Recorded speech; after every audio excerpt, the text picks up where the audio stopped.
로마서 1장 1절에서 4절 말씀입니다. 다 같이 읽습니다. 예수 그리스도의 종 바울은 사도로 부르심을 받아 하나님의 복음을 위하여 택정함을 입었으니 이 복음은 하나님이 선지자들을 통하여 그의 아들에 대하여 미리 약속하신 것이라. 그의 아들에 관하여 말하면 육신으로는 다윗의 혈통에서 나셨고 성결의 영으로는 죽은 자 가운데서 능력으로 하나님의 아들로 선포되셨으니 곧 우리 주 예수 그리스도시니라. 아멘. 할렐루야. 오늘은 이제 로마서를 우리가 시작을 하겠습니다. 예수 그리스도의 복음이라는 제목으로 우리가 은혜를 나누겠는데요. 이 로마서는 이제 바울 서신 중에서도 가장 대표적인 것이죠. 그래서 신약 성경의 절반이 바울 서신인데 그 중에서도 이제 가장 중요한 서신이 로마서입니다.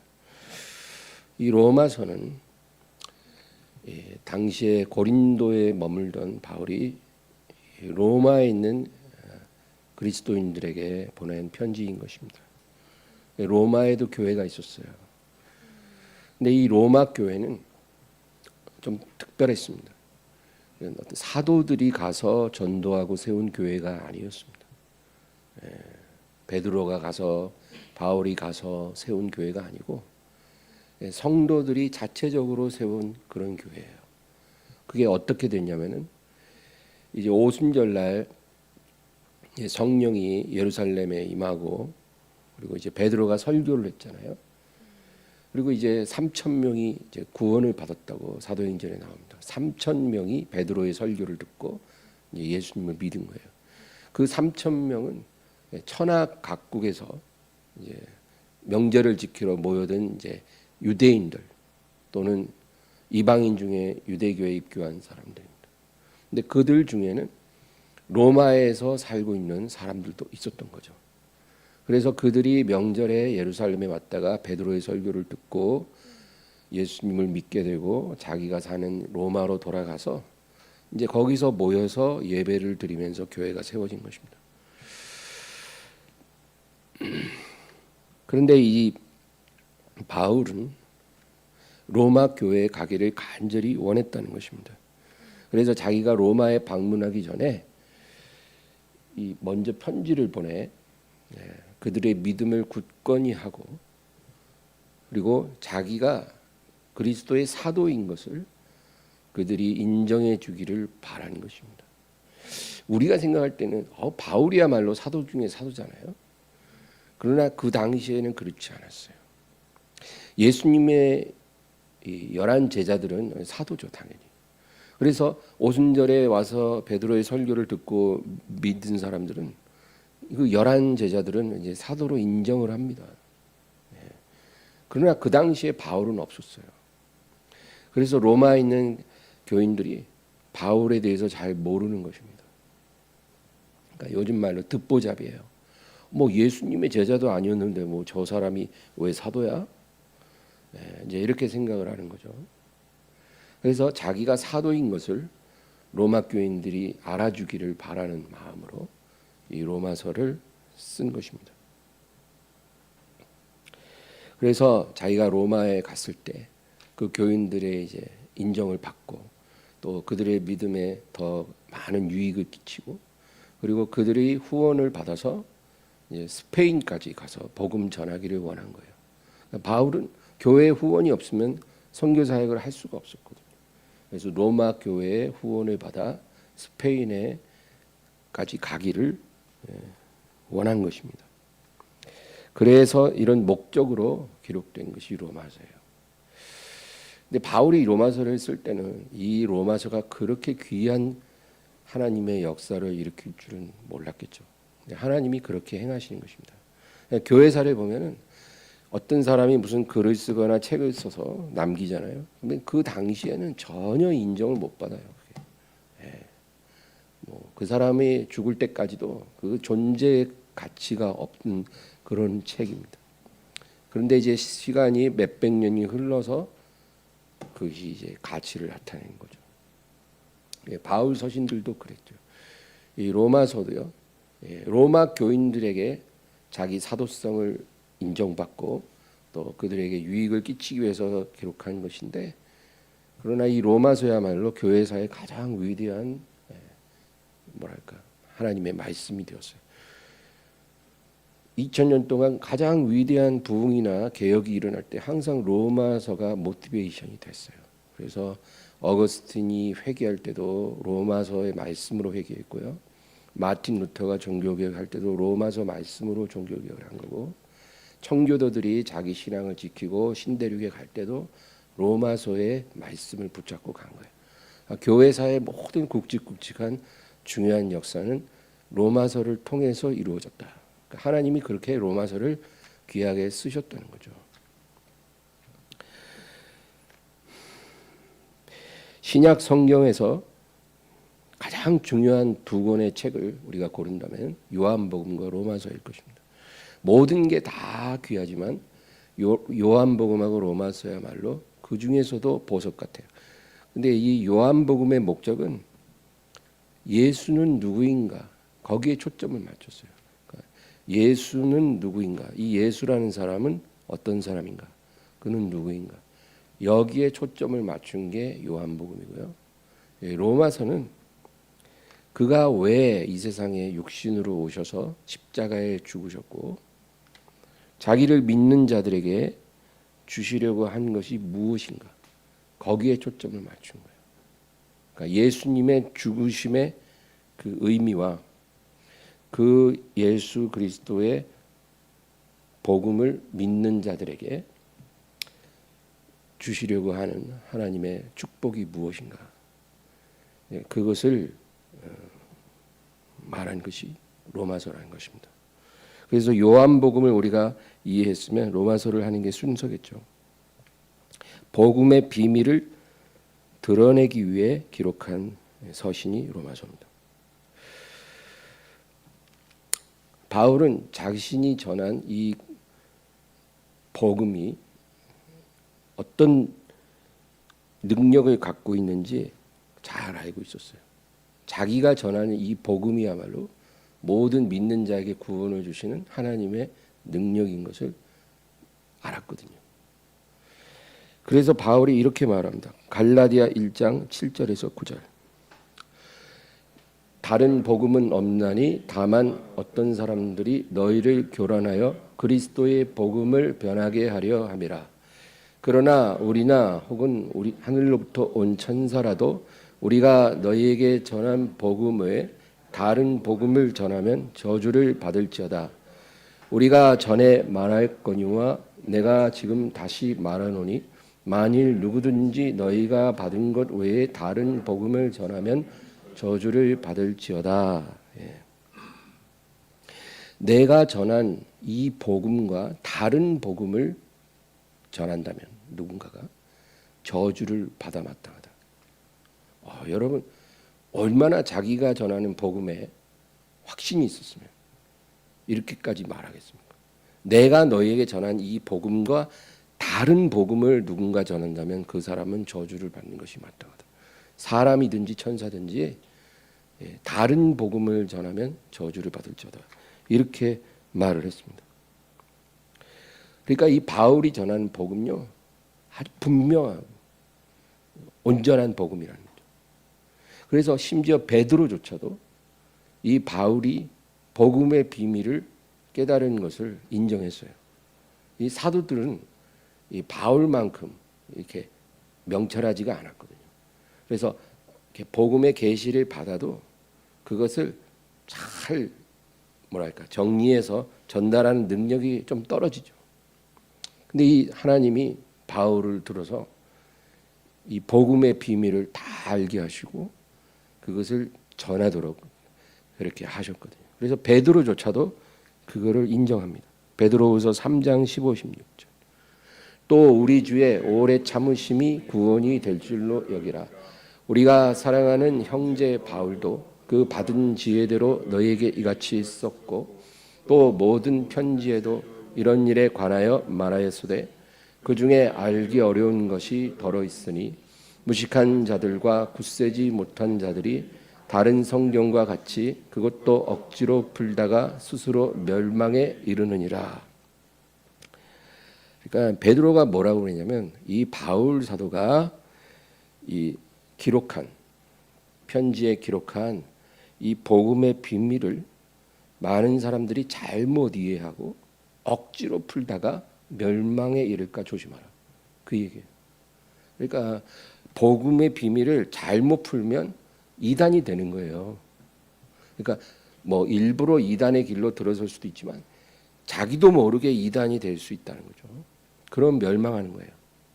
그러니까 바울이 전한 이 복음의 비밀을 무식한 자들과 굳세지 못한 자들이 다른 성경과 같이 억지로 풀다가 멸망에 이를 수 있다. 그렇게 경고한 것입니다. 그래서 우리는 모든 사도들조차도 인정한 이 바울이 전한 복음, 바울이 전하는 복음의 비밀이 무언가를 우리가 알기 위해서 우리가 로마서를 이제 공부하려고 하는 것입니다. 자, 이제 1절을 다시 한번 읽겠습니다. 예수 그리스도의 종 바울은 사도로 부르심을 받아 하나님의 복음을 위하여 택정함을 입었으니, 바울은 자기 자신을 소개합니다. 세 가지로 소개를 하는데, 첫째는 나는 예수 그리스도의 종이고, 그 다음에 사도로 부르심을 받았고, 그리고 하나님의 복음을 위해 택정함을 받은 자다. 첫째는 예수 그리스도의 종이고, 그 다음엔 사도로 부르심을 받은 자고, 그 다음에 복음을 위해 택정함을 입은 자라. 이렇게 자기를 세 가지로 소개를 합니다. 첫 번째로 나는 예수 그리스도의 종이다. 이제 이렇게 말하잖아요. 이건 바울의 정체성을 말합니다. 나는 그리스도의 종이다. 이 종이라는 말은 헬라어로 둘로스예요. 근데 이 둘로스라는 말은 종이라고 번역하기보다는 노예라고 번역하는 게 맞아요. 그러니까 불강력적으로 누군가에게 속박된 사람, 이런 뜻이죠. 그게 노예예요. 자기가 원하지 않지만 불강력적으로 누군가에게 이제 속박되어서 그 주인을 섬길 수밖에 없는 그런 존재. 이 노예라는 개념은 현대인들은 이해하기가 힘들어요. 왜? 우리는 노예를 본 적도 없고 경험한 적도 없잖아요. 근데 바울은 예수 그리스도의 강권하시는 사랑 때문에 내가 그분에게 굴복했다. 그러니까 뭐 어떤 강압적으로 바울을 묶어서 막 억지로 종되게 한 게 아니고요. 그분의 사랑에, 그 강권적인 사랑 때문에 내가 매인 바 되었다. 그래서 그분의 종이 되고 노예가 되었다. 그것입니다. 그분의 사랑이 나를 그분께 굴복시키고 그의 노예가 되게 했다. 사랑 때문에 매여지고 굴복되어지는 노예. 이거는 자기가 이제 그렇게 되었다는 거죠. 예수님의 노예다. 구약에도 이 개념이 나옵니다. 구약에는 에베드라고 하는 히브리어가 있어요. 에베드. 헬라어로는 둘로스고 히브리어로는 에베드예요. 근데 이 에베드라는 그 종이라는 그 개념, 노예라는 개념이 어떻게 나오냐면은 어떤 종이 너무나 좋은 주인을 만난 거예요. 그래서 이 좋은 주인이 이 종에게 자유를 주었어요. 그러면 이 종은 자유롭잖아요. 자유롭게 될 수 있잖아요. 근데 이 주인 밑에 있는 게 너무 좋은 거예요. 그래서 나는 자유롭기 원치 않습니다. 나는 평생 동안 당신의 종으로서 살고 싶습니다. 이렇게 자기가 청원을 하는 거죠. 주인에게. 그런 경우가 있다는 거예요. 출애굽기 21장 5절 6절. 만일 종이 분명히 말하기를 내가 상전과 내 처자를 사랑하니 나가서 자유인이 되지 않겠노라 하면 상전이 그를 데리고 재판장에게로 갈 것이요 또 그를 문이나 문설주 앞으로 데리고 가서 그곳에다가 송곳으로 그의 개를 띠룰 것이라. 그는 종신토록 그 상전을 섬기리라. 그러니까 종이 내가 종신토록 내 주인을 즐겁게 섬기려고 합니다 할 때 그 주인이 그 종을 데리고 와서 송곳으로 그의 귀를 뚫음으로 증거를 삼으라. 그것입니다. 이게 에베드입니다. 그러니까 바울이 이런 종이 되었다는 거예요. 나는 예수 그리스도의 종이 되었다. 억지로 종이 된 게 아니라 내가 정말 내 주인을 너무 사랑해서 내가 자유롭게 살기보다 그분의 종으로 살기를 원한다.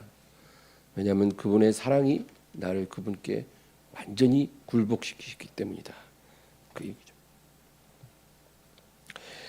그 다음에 두 번째는 이제 아까 1절에서 세 가지로 소개했는데 두 번째는 사도로 부르심을 받았다. 이제 그겁니다. 사도로 부르심을 받았다. 사도라는 것은 왕의 특사와 같은 의미입니다. 왕의 특사. 요즘도 뭐 대통령 특사 그래가지고 뭐 미국에도 가고 중국에도 가잖아요. 그 특사가 뭡니까? 그 왕의 뜻을 이루기 위해서 왕을 대신해서 왕의 권위를 가지고 어딘가로 보냄받은 거죠. 그게 특사예요. 그러니까 사도의 의미가 그런 거예요. 아주 특별한 목적을 위해서 그 왕의 권위를 가지고 그 왕을 대신해서 어딘가로 보냄받은 자. 그게 사도입니다. 그러니까 사도가 되려면 그 조건이 있어요.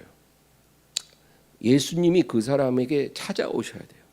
예수님이 그 사람에게 찾아와서 직접 그를 부르시고 이름 불러서 부르시고 만나주시고 그리고 직접 말씀하시고 내가 너를 나의 사도로 불렀노라. 내가 나의 뜻을 이루기 위해 내가 너를 보내노라. 이제 이렇게 예수님께 그런 사명을 직접 받은 사람 그리고 그에게 복음의 비밀을 가르쳐 주신 사람입니다. 그게 사도예요. 그래서 예수님의 11 제자는 당연히 사도가 됐고요. 그리고 바울도 그 사도에 들어간다 이겁니다. 왜냐하면 바울은 다메섹으로 가다가 예수님을 만났거든요. 갑자기 밝은 빛에 눈이 멀었어요. 눈이 멀어서 아무것도 못 보고 말에서 떨어졌는데 주님의 음성이 똑똑하게 들린 거예요. 이거는 뭐 성령의 음성이 아니라 이건 귀가 울리는 그런 음성이에요. 여러분 그런 음성도 때로는 우리가 들을 수 있죠. 뭐라 그래요 주님이? 사울아 사울아 어찌하여 나를 핍박하느냐. 누구십니까? 나는 네가 핍박하는 예수라. 그렇게 음성을 듣고 이제 예수님으로부터 직접 복음의 비밀을 배운 거예요. 그래서 한 번은 바울이 셋째 하늘에 올라갔어요. 셋째 하늘에 올라갔는데 이게 몸 안에 있었는지 몸 밖에 있었는지 나는 모르지만 주님은 아신다는 거예요. 그러니까 이건 꿈도 아니고 그냥 환상도 아니에요. 이게 완전히 어떤 실제적인 경험인 거예요. 내가 몸으로 갔는지 그냥 영혼만 빠져나와서 갔는지 나도 잘 모르겠다는 거죠. 너무나 생생하고 실제적인 그런 신비한 체험을 했다고 얘기를 하는 거예요. 14년 전에 내가 그리스도 안에 있는 한 사람을 안다. 그래서 이 바울이 셋째 하늘에 갔어요. 거기서 예수님을 만나고 사람이 가히 이르지 못할 말을 내가 들었다. 그게 뭐예요? 복음의 비밀이에요. 예수님 복음의 비밀을 바울이 배운 거예요. 깨닫고 그리고 온 거예요. 그러니까 이 바울도 아주 분명한 사도성을 갖고 있는 것입니다. 갈라디아서 2장 8절 베드로에게 역사하사 그를 할례자의 사도로 삼으신 이가 또한 내게 역사하사 나를 이방인의 사도로 삼으셨느니라. 그러니까 바울은 자기가 사도인 것을 조금도 의심하지 않았어요. 베드로를 유대인의 사도로 삼으신 예수님이 나를 이방인의 사도로 삼았다. 이건 자기가 그렇게 생각하는 게 아니라 예수님이 그에게 직접 그렇게 말씀을 해주신 거예요. 내가 너를 이방인의 사도로 세웠노라. 에베소서 3장 2절에서 4절. 너희를 위하여 내게 주신 하나님의 그 은혜의 경륜을 너희가 들었을 것이더이라. 곧 계시로 내게 비밀을 알게 하신 것은 내가 먼저 간단히 기록함과 같으니 그것을 읽으면 내가 그리스도의 비밀을 깨달은 것을 너희가 알 수 있으리라. 너희를 위해 내게 주신 그 하나님의 은혜의 경륜을 너희가 들었을 것이라. 어떻게 들어요? 바울이 쓴 서신에 그것이 담겨져 있다는 거죠. 그래서 내가 간단히 기록한 것, 그것을 읽으면 내가 그리스도의 비밀을 깨달은 것을 너희가 알리라. 이게 바로 로마서, 갈라디아서 같은 서신을 말하는 거예요. 이걸 읽어보면 내가 그리스도의 비밀을 계시로 받았다는 것을 너희가 알 수 있을 것이다. 바울이 이렇게 말하는 것은 바울이 사도가 아니라고 말하는 사람들이 많이 있었다는 거예요. 그 당시에. 베드로나 요한은 당연히 사도죠. 그 네임 밸류가 아주 분명해요. 근데 바울은 사람들이 인정을 잘 안 해요. 이 사람이 왜 사도냐는 거죠. 그래서 바울은 복음을 회방하는 사람들과도 싸우지만 이 교회 안에서 자기를 인정하지 않는 그런 것과도 힘겨운 씨름을 해야 했어요.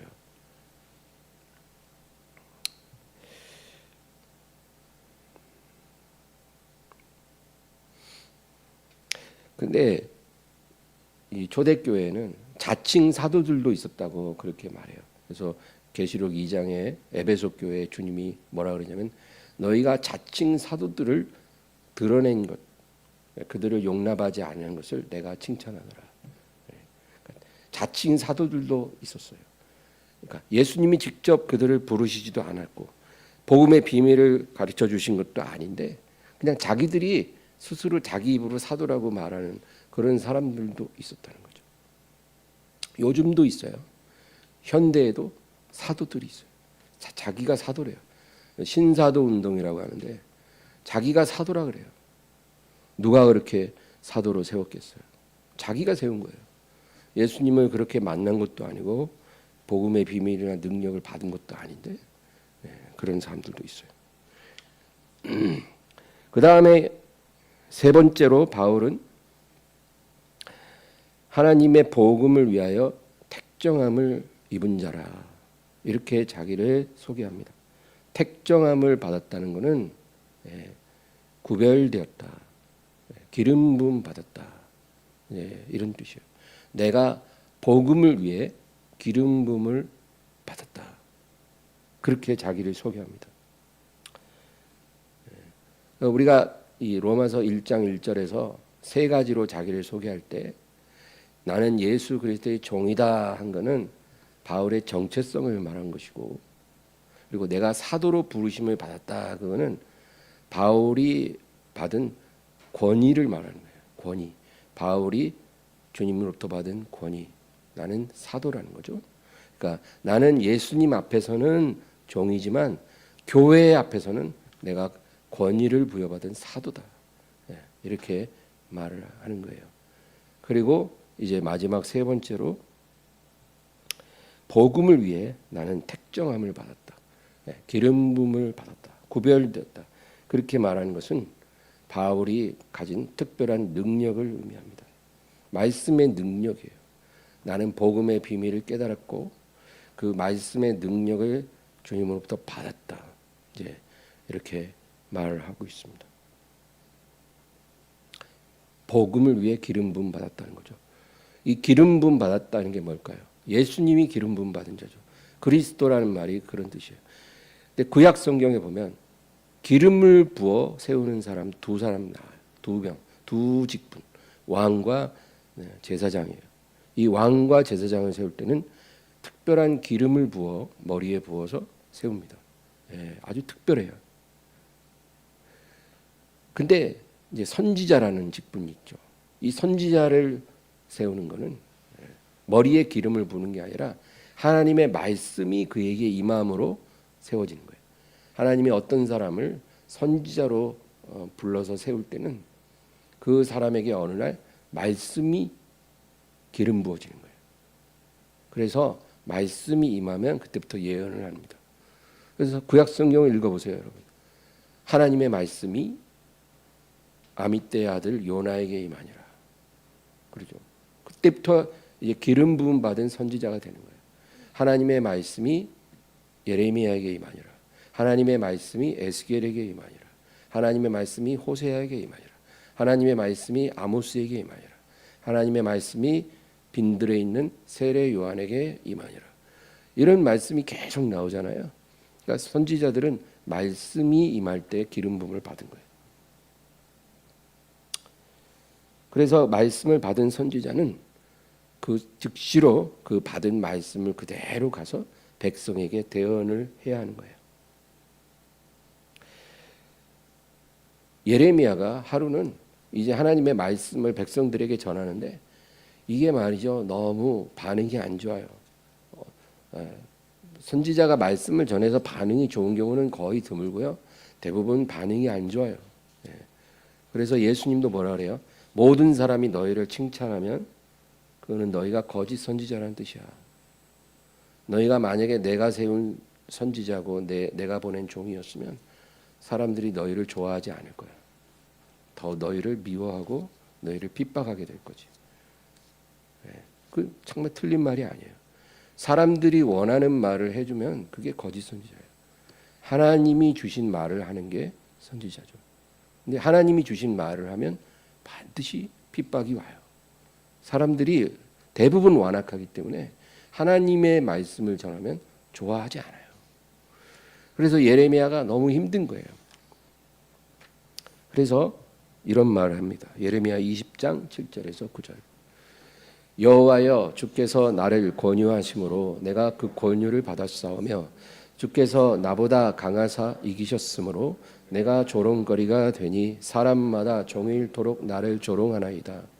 내가 말할 때마다 외치며 파멸과 멸망을 선포하므로 여호와의 말씀으로 말미암아 내가 종일토록 지옥과 모욕거리가 됨이니이다. 내가 다시는 여호와를 선포하지 아니하며 그의 이름으로 말하지 아니하리라 하면 나의 마음이 불붙는 것 같아서 골수에 사무치니 답답하여 견딜 수 없나이다. 그러니까 내가 하나님의 말씀을 대언할 때마다 너무 괴로워서 이제 그만하리라 하면 내 마음에 불이 붙는 것 같고 골수에 사무쳐서 답답해서 견딜 수 없다. 그러니까 그 심령이 너무 답답하고 괴로워서 하나님의 말씀을 안전할 수 없다는 거예요. 그 고통보다는 차라리 내가 말씀을 전하면서 백성들에게 미움받고 조롱받는 고통이 훨씬 낫다. 이게 말씀의 기름 부음 받은 자의 숙명이에요. 안전할 수 없다는 거죠. 고린도전서 9장 16, 17절. 내가 복음을 전할지라도 자랑할 것이 없음은 내가 부득불을 할 일임이라. 만일 복음을 전하지 아니하면 내게 화가 있을 것이로다. 내가 내 자의로 이것을 행하면 상을 얻으려니와 내가 자의로 아니한다 할지라도 나는 사명을 받았노라. 바울도 역시 예레미야와 똑같이 이 복음을 위해 택정함, 기름 부음을 받은 거예요. 그래서 하나님의 복음의 진리가 자기에게 부어졌거든요. 그거를 안전할 수가 없는 거예요. 안전하고 사는 거는 너무 감당할 수 없는 고통이에요. 그래서 내가 부득불 전하는데 이걸 어떻게 뭘 자랑할 필요가 없다는 거죠. 내가 이걸 안전하면 내가 화를 당하기 때문에 안전할 수가 없다. 내가 기름 부음을 안 받고 복음을 전했으면 차라리 상을 받겠지만 나는 이거를 안전할 수 없는 그런 숙명적인 기름 부음을 받았기 때문에 나는 안 할 수 없다는 거죠. 그게 바울이 자기를 설명한 말이에요. 자, 이제 2절. 이 복음은 하나님이 선지자들을 통하여 그의 아들에 관하여 성경에 미리 약속하신 것이라. 이 복음, 내가 전하는 이 복음은 어느 날 갑자기 사도들에게 임한 그런 것이 아니라는 거예요. 이것은 과거에 너희 조상 때부터 그 많은 선지자들을 통해서 하나님이 그의 아들에 관하여 성경에 미리 약속하신 것이다. 우리가 구약 성경을 읽을 때요, 구약 성경 안에서 이 그리스도의 복음을 볼 수 있어야 돼요. 그렇게 읽으면 구약을 잘 읽고 있는 거예요. 그러나 만약에 우리가 구약을 많이 읽었지만 그 안에서 복음을 보지 못하면 우리가 지금 구약을 잘못 읽고 있는 것입니다. 그래서 구약을 읽기 전에 신약을 먼저 읽고 그 복음의 비밀을 이해해야 돼요. 신약을 통해서 복음을 이해하는 게 쉽죠. 그래서 신약을 읽고 복음을 이해한 뒤에 그 신약의 빛으로 구약을 읽어야 돼요. 그래야 구약 속에 있는 그 그리스도의 복음의 비밀이 우리에게 드러나지는 거예요. 그렇게 하면 오히려 그걸로 인해서 또 신약도 이해가 더 깊어지는 거예요. 그래서 구약을 읽기 전에 신약을 먼저 읽으라 하는 것입니다. 근데 참 이 신약을 읽고 복음을 이해하는 건 아무나 할 수 있는 게 아니라 하나님의 택함을 받은 성령의 은혜를 받아야 또 복음이 이해가 되는 거죠. 우리 지혜로 안 돼요. 바울은요, 바리새인 중에 바리새인이에요. 그는 아주 엘리트예요. 율법에 정통한 사람이에요. 당시에 당대 최고의 석학이 가말리엘이라는 랍비가 있었어요. 그 가말리엘의 문화생이었어요. 그러니까 바울은 율법과 선지자의 글에 아주 정통한 사람이에요. 그런 그도 이 수건이 얼굴을 가린 것처럼 이 복음의 빛이 비치지 않으니까 구약 속에 있는 그리스도를 보지 못했던 거죠. 근데 그가 이제 얼마나 영적으로 장님이었다는 것을 하나님이 눈을 멀게 갖고 보여주신 거예요. 그리고 아나니아가 안수해서 그것이 싹 벗겨지면서 이제 성령의 충만을 받고 영적인 눈이 열린 거예요. 그래서 그가 바로 아라비아 광야에서 3년을 기도만 합니다. 그리고 구약 성경을 다시 읽어요. 그러니까 이제까지 자기가 구약에서 발견하지 못했던 이 복음의 비밀이 막 드러나기 시작한 거예요. 아, 이 구약 성경이 예수 그리스도에 관한 예언이구나. 그거를 바울이 깨닫게 된 거예요. 여러분, 구약 성경에 보면 창세기 있잖아요. 창세기에 에덴 동산이 나와요. 그 에덴 동산에서 아담과 하와가 범죄했을 때 하나님이 뭐라 그래요?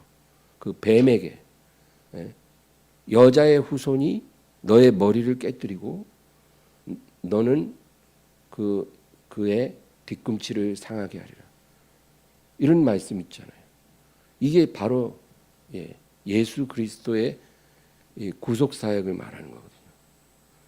근데 그게 안 보이는 거예요.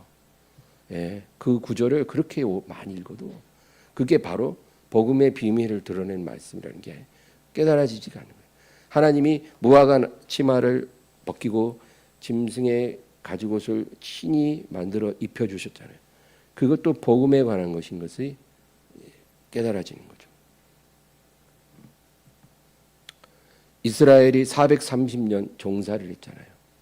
그러다가 하나님이 모세를 보냈어요. 그래서 하나님이 10가지 재앙을 내리고 그리고 마지막 이제 10번째 재앙, 장자의 죽음, 이 재앙이 일어나는 그 밤에 유월절 어린 양을 집집마다 다 잡으라는 거예요. 가정마다 유월절 어린 양을 잡아서 그 피를 문설주와 대문에 쫙 바르고 그리고 그 고기를 불에 구워 먹으라는 거예요. 무교병과 쓴나물과 아울러. 그것이 무엇을 의미하는지를 이제 알게 된 거야. 아, 이게 예수님의 십자가 희생을 말하는 거구나.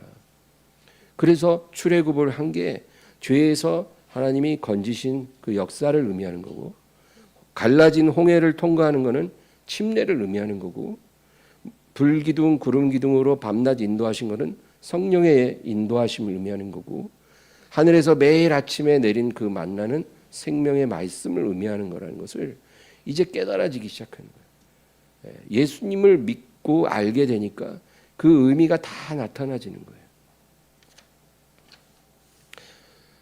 시편에 있는 모든 시와 선지자들의 글들, 그것이 사실은 예수님의 탄생, 예수님의 고난, 예수님의 죽음을 예언한 말씀들이라는 것을 이제 깨닫기 시작하는 거예요. 구약이 열렸다는 거죠.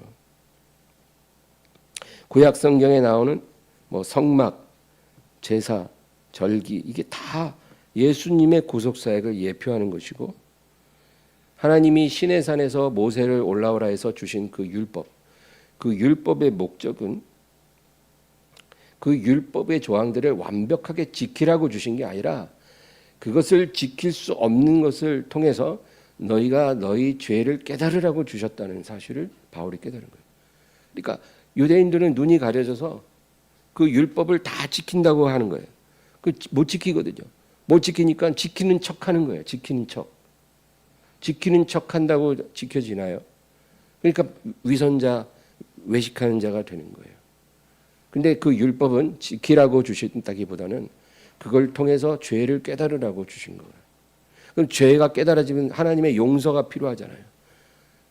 하나님의 용서가 필요하고 하나님의 자비가 필요하잖아요. 그래서 우리가 필요한 분이 예수님이라는 거죠. 그러니까 결국 율법을 주신 목적도 예수님을 믿게 하기 위해서 하나님이 우리에게 주셨다는 것. 이런 게 깨달아진다는 거죠.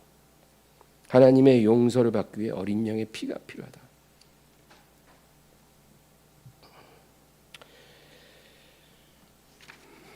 예수님이 엠마오로 가는 두 제자와 길에서 말씀하셔요. 부활하신 후에 엠마오로 가는 두 제자와 대화를 하시죠. 그때 누가복음 24장 25절에서 27절 보겠습니다.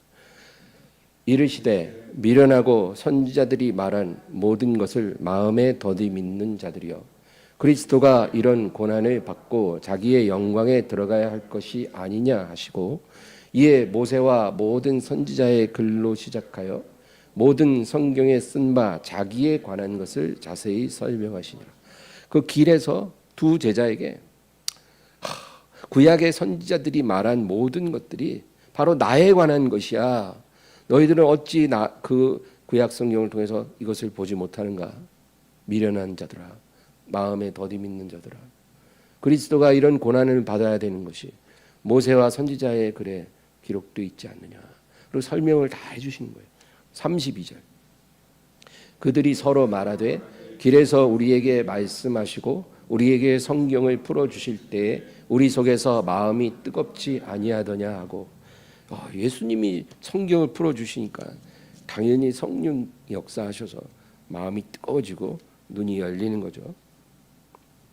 그러므로 구약 성경은 그냥 이스라엘의 역사 이야기가 아니고 예수님에 관한 책이에요. 구약은 예수님에 관한 예언으로 가득해요. 거기에 나오는 모든 사건, 모든 예언들은 예수님을 예표하고 있어요. 신약에만 복음이 있는 게 아니라 구약에도 복음이 있습니다. 구약은 율법에 관한 책이 아니라 구약도 복음에 관한 책입니다. 신약을 이해하지 않고 구약을 읽으면 그냥 재미있는 이스라엘 역사 이야기든지 아니면 율법과 계명밖에 보이지 않아요. 이렇게 많은 계명을 어떻게 지키나? 답답하구나. 우리가 구약을 읽으면서 답답한 거예요. 뭐 하라, 뭐 하지 말라, 뭐 해라, 하지 말라. 구약은 그런 책이 아니라 바로 예수님을 우리에게 주시기 위한 하나님의 복음의 기록들입니다. 마태복음 5장 17절. 내가 율법이나 선지자를 폐하러 온 줄로 생각하지 말라. 폐하러 온 것이 아니요 완전하게 하려 함이라. 구약을 폐하고 새로운 것을 펼치기 위해 오신 게 아니라 완성하려 왔다는 거죠.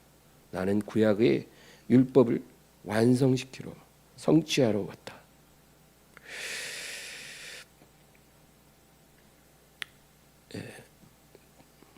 이제 본문 다시 3절 보겠습니다.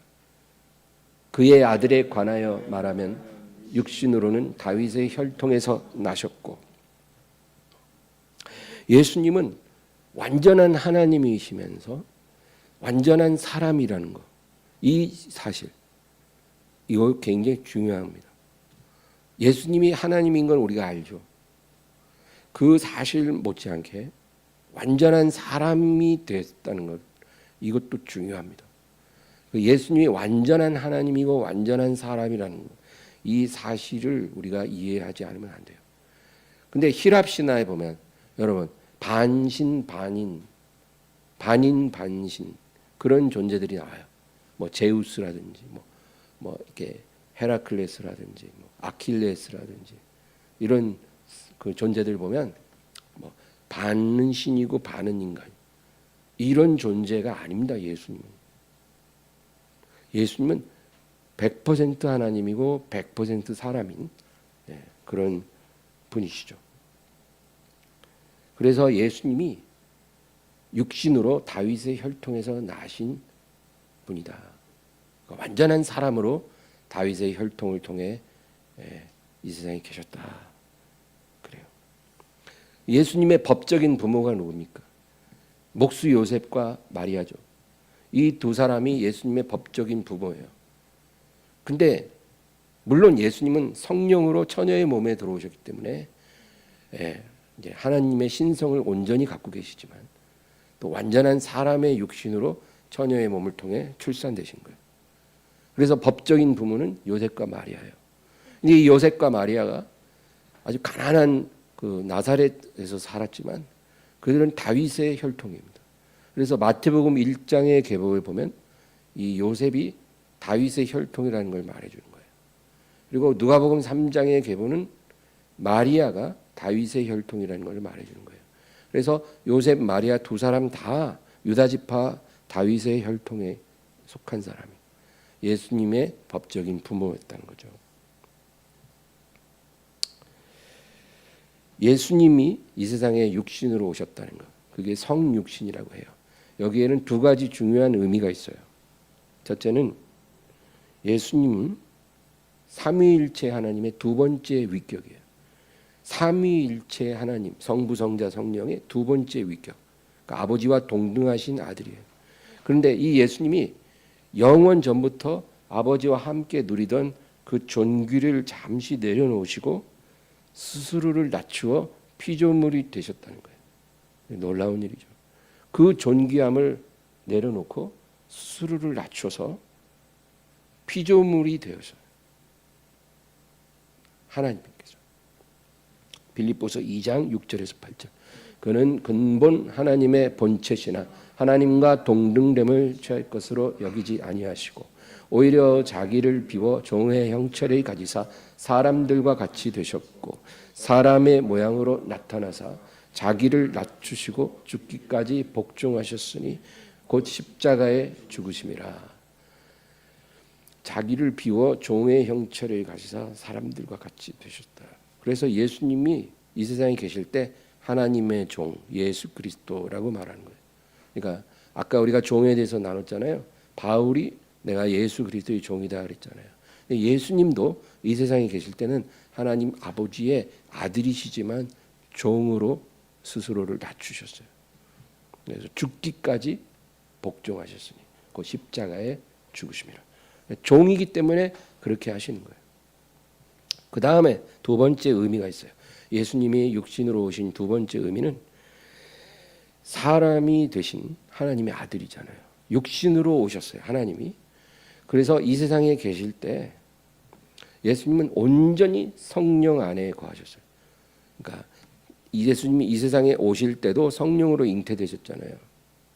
그리고 이 세상에서 살다가 아버지께로 다시 가실 때까지 예수님은 온전히 철저하게 성령을 의지하셨다는 거예요. 성령을 의지하며 이 세상의 삶을 사셨어요. 탄생도 성령으로 된 거고, 그리고 요단강에서 세례 받으시고 공생애를 시작할 때도 하늘에서 성령이 내려오셨어요. 성령의 충만함을 받고 시험을 받으러 광야로 나가셨는데 그 시험을 받는 것도 성령에 이끌려서 받았다는 거죠. 누가복음 4장 1절 2절. 예수께서 성령의 충만함을 입어 요단강에서 돌아오사 광야에서 40일 동안 성령에게 이끌리시며 마귀에게 시험을 받으시더라. 이 모든 날에 아무것도 잡수시지 아니하시니 날수가 다음에 줄이신지라. 여기 보면 딱 눈에 띄는 게 뭐예요? 예수께서 성령의 충만함을 입으시고 그 다음에 광야에서 40일 동안 성령에게 이끌려서 마귀에게 시험을 받으셨다. 그러니까 시험 받을 때도 성령에 이끌려서 시험을 받으시는 거예요. 그러니까 시험을 이기신 것도 성령의 능력을 힘입어 이기신 거예요. 자기 힘으로 이긴 게 아니라 성령의 도우심을 받아 그 모든 유혹과 시험과 이런 것들을 이겨내셨다. 그 얘기죠. 예수님의 모든 사역, 모든 표적들, 이게 자기 힘으로 하신 게 아니고 성령의 능력으로 하셨다는 거예요. 예. 성령의 기름 부음을 통해 감당하셨다. 누가복음 4장 18, 19절. 주의 성령이 내게 임하셨으니 이는 가난한 자에게 복음을 전하게 하시려고 내게 기름을 부으시고 나를 보내사 포로된 자에게 자유를, 눈먼 자에게 다시 보게 함을 전파하며 눌린 자를 자유롭게 하고 주의 은혜의 해를 전파하게 하려 하심이라 하였더라. 그러니까 주의 성령이 내게 임하심으로 내가 이제 복음도 전하고 눈먼 자도 보게 하고 포로된 자 눌린 자 자유케 하고 은혜의 해를 전파했다. 오직 성령이 임하셨기 때문에 이게 가능했다, 이 얘기예요. 사도행전 10장 38절. 하나님이 나사렛 예수에게 성령과 능력을 기름 붓듯 하셨음에 그가 두루 다니시며 선한 일을 행하시고 마귀에게 눌린 모든 사람을 고치셨으니 이는 하나님이 함께 하셨음이라. 성령과 능력을 기름 붓듯 했기 때문에 그가 두루 다니시며 모든 능한 일을 하셨다. 성경은 이렇게 계속 얘기하는 거예요. 그러니까 예수님은 이 세상에 계실 때 자기 힘으로 그런 일을 행하신 게 아니고 오직 성령의 능력을 받아서 행하셨다, 그 얘기죠. 그리고 예수님이 죽음에서 일으켜질 때도 그것을 행하신 이가 성령이라는 거예요. 그게 오늘 본문 로마서 1장 4절이에요. 성결의 영으로는 죽은 자들 가운데서 부활하사 능력으로 하나님의 아들로 선포되셨으니 곧 우리 주 예수 그리스도시니라. 성결의 영이라는 건 거룩한 성령을 의미해요. 거룩한 성령을 따라서 죽은 자들 가운데서 부활하셨다는 거예요. 그러니까 예수님을 무덤에서 일으키신 분이 누구예요? 성령이시라는 거예요. 그러니까 태어나실 때도 성령으로 잉태돼서 나셨고 모든 것을 성령을 따라 행하시고 그리고 성령으로 부활하셨어요. 철저하게 성령을 의지하는 생애를 사셨다는 거예요. 왜? 인간의 몸을 입으셨기 때문이에요. 하나님이시지만 사람의 몸을 완벽하게 가졌기 때문에 이 세상에 계실 때는 성령의 능력을 온전히 의지하지 않고는 아무것도 할 수 없다는 것을 아시고 우리에게 그것을 가르쳐 주시고 싶은 거예요. 이게 진리라는 거예요. 이게 복음이라는 거예요. 내가 이 세상에서 성령을 따라서 모든 것을 할 수 있었던 것처럼 아버지의 모든 뜻을 순종할 수 있었던 것처럼 너희가 나를 믿는다면 너희도 이 세상에 육신을 갖고 사는 동안에 성령을 받고 성령으로 온전히 의지해서 모든 일을 해야 한다는 거예요. 성령을 의지하지 않고는 너희가 아무것도 할 수가 없을 거라는 거예요. 예, 죄 짓는 건 할 수 있어요. 불순종하는 건 성령 없이 할 수 있어요. 그러나 너희가 정말 하나님 아버지를 기쁘시게 하고 그 뜻을 이루어드리고 하나님의 사명을 감당하고 열매를 맺기를 원한다면 너희가 영생의 열매를 맺기를 원한다면 너희는 성령을 의지하지 않고는 아무것도 할 수 없으리라. 그 얘기입니다. 성령으로 살고 성령으로 행하라. 성령으로 살면 성령으로 행할지니. 예수님이 그렇게 사셨어요. 우리에게도 그렇게 살라고 말씀하시는 겁니다. 요한복음 15장 4절 5절. 내 안에 거하라. 나도 너희 안에 거하리라. 가지가 포도나무에 붙어있지 아니하면 스스로 열매를 맺을 수 없음 같이 너희도 내 안에 있지 아니하면 그러하리라. 나는 포도나무요 너희는 가지라. 그가 내 안에 내가 그 안에 거하면 사람이 열매를 많이 맺나니 나를 떠나서는 너희가 아무것도 할 수 없음이라. 여기서 예수님이 내 안에 거하라 그러잖아요. 내 안에 거하라. 너희가 내 안에 거하지 않으면 너희는 아무것도 할 수 없어. 아무 열매를 맺을 수 없어. 내 안에 거해야만 해. 이렇게 말씀하시잖아요. 그게 무슨 뜻이에요? 성령 안에 거하라는 거예요. 그렇잖아요. 예수님은 사실 어디 계셔요? 예수님은 원칙적으로 우리 안에 거하실 수도 없고 우리가 예수님 안에 거할 수가 없어요. 예수님은 지금 아버지께 가셨고 아버지 오른편에 계시거든요. 원칙적으로. 그러니까 예수님이 여기서 내 안에 거하라 이 말은 내 이름으로 오시는 성령, 그분 안에 너희가 거하는 게 내 안에 거한다는 거예요. 너희가 성령 안에 거해야 성령의 능력을 따라 살아야 너희가 모든 것을 할 수 있다는 거예요. 그 얘기입니다.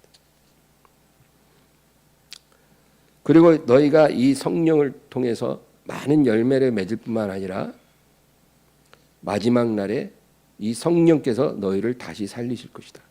로마서 8장 11절. 예수를 죽은 자 가운데서 살리신 이의 영이 너희 안에 거하시면 그리스도 예수를 죽은 자 가운데서 살리신 이가 너희 안에 거하시는 그의 영으로 말미암아 너희 죽을 몸도 살리시리라. 아멘. 우리 부활의 소망이, 영생의 소망이 누구로 말미암아 이루어져요? 우리 안에 계신 성령, 우리가 그 안에 거하시는 성령, 그분을 통해서 이 일들이 다 일어난다는 거예요.